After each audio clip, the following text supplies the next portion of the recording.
Advanced themes have now become multi-dimensional themes. Previously, when working with themes, you would have to save multiple themes for different overrides, which led to a lengthy list of themes to choose from.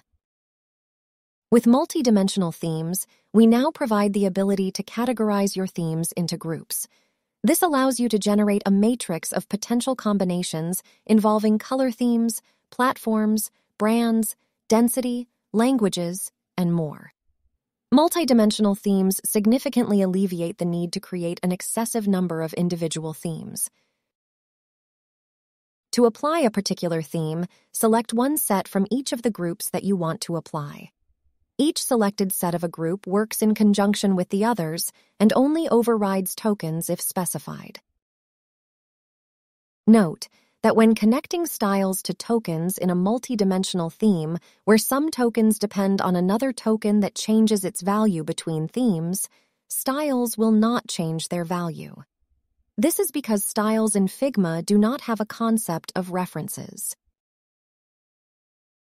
In the Manage Themes section, you can view all your themes and access token information. Click the arrow next to a theme to open a modal window with two tabs: Sets and Styles. Select the Styles tab to see a detailed overview of the attached tokens and styles. Note that no styles are generated when creating styles with a set that is treated as a source. If you wish to exclude a specific token set from a particular theme, set it to disabled.